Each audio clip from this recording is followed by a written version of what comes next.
Alam mo ba na hindi lang ang baby ang natutulungan ng breastfeeding, natutulungan din ito ang mother. Ano ba ang benepisyo ng breastfeeding para kay baby? Una, kumpletong nutrisyon. Ang breast milk ay tailor-made food para kay baby. Nagbabago ang consistency nito habang lumalaki si baby para matugunan ang kanyang mga pangangailangan.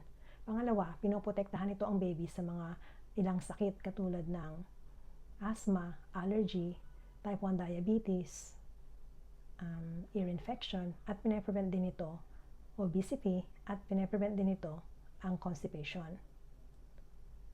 Sinusuportahan din ng breastfeeding ang brain development. Ang breast milk ay mayroong healthy fats o nutrients na tumutulong sa brain development. Pinapababa din ito ang risk ng SIDS, sudden infant death syndrome. Ito ay isang sudden na pagkamatay o biglaang pagkamatay ng isang sanggol sa di malinaw na dahilan. Hindi natin alam kung ano ang dahilan. Safe sleep reminders, kailangan natutulog si baby sa likod nito, nakatihaya, gumamit ng firm mattress, at sa higaan ni baby kailangan na walang unan, kumot at mga laruan. Ano naman ang benepisyo ng breastfeeding para kay mommy? Una, mabilis na recovery after birth. Dahil sa breastfeeding, mabilis na bumabalik ang uterus sa kanyang pre-pregnancy size. Pinaprevent din ito ang postpartum bleeding.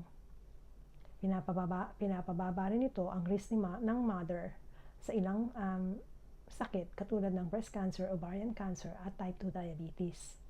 Ang breastfeeding din ay tumutulong para magkaroon ng relaxation si mommy at also ma-promote ang mother-baby bonding.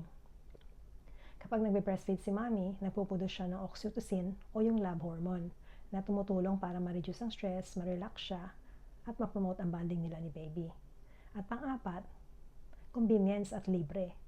So, tamang temperatura, laging handa, hindi na kailangang magtimpla ng gatas o maghugas ng bote, at libre. Pero tandaan, hindi laging madali ang breastfeeding. Normal lang na magkaroon ng mga breastfeeding problems o challenges. Kung kailangan, humingi ng tulong sa nurse, sa midwife, lactation consultant o sa doktor. Bawat breast milk ay mahalaga. Kahit na ikaw ay nag-breastfeed lang ng isang araw, ilang linggo, ilang buwan, may benepisyo pa rin makukuha si baby. Like, share, and subscribe sa gabay ni Nurse Raquel at panoorin ang mga susunod na videos tungkol sa common breastfeeding problems. Salamat!